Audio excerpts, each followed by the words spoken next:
Genèse, chapitre 7.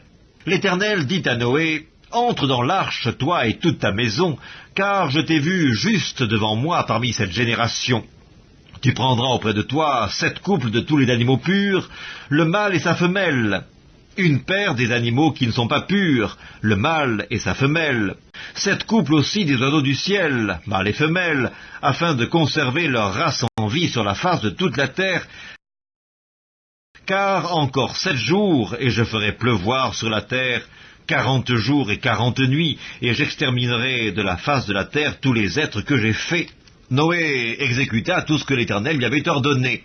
Noé avait 600 ans lorsque le déluge d'eau fut sur la terre, et Noé entra dans l'arche avec ses fils, sa femme et les femmes de ses fils, pour échapper aux eaux du déluge. D'entre les animaux purs et les animaux qui ne sont pas purs, les oiseaux et tout ce qui se meut sur la terre, il entra dans l'arche auprès de Noé, 2 à 2, un mâle et une femelle, comme Dieu l'avait ordonné à Noé. 7 jours après, les eaux du déluge furent sur la terre. L'an 600 de la vie de Noé, le second mois, le 17e jour du mois, en ce jour-là, toutes les sources du grand abîme jaillirent, et les écluses des cieux s'ouvrirent. La pluie tomba sur la terre 40 jours et 40 nuits. Ce même jour entrèrent dans l'arche Noé, Sem, Cam et Japheth, fils de Noé, la femme de Noé et les 3 femmes de ses fils avec eux.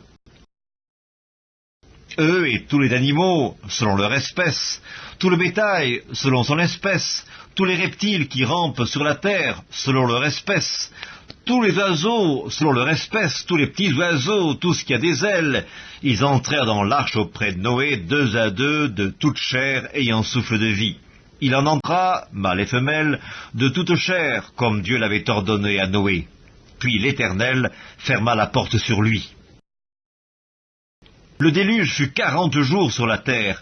Les eaux crurent et soulevèrent l'arche, et elle s'éleva au-dessus de la terre. Les eaux grossirent et s'accrurent beaucoup sur la terre, et l'arche flotta sur la surface des eaux.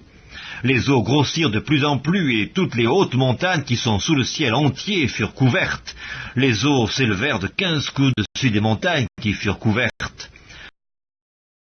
Tout ce qui se mouvait sur la terre périt, tant les oiseaux que le bétail et les animaux, tout ce qui rampait sur la terre et tous les hommes, tout ce qui avait respiration, souffle de vie dans ses narines, et qui était sur la terre sèche, mourut. Tous les êtres qui étaient sur la face de la terre furent exterminés, depuis l'homme jusqu'au bétail, aux reptiles et aux oiseaux du ciel, ils furent exterminés de la terre. Il ne resta que Noé et ce qui était avec lui dans l'arche. Les eaux furent grosses sur la terre pendant 150 jours.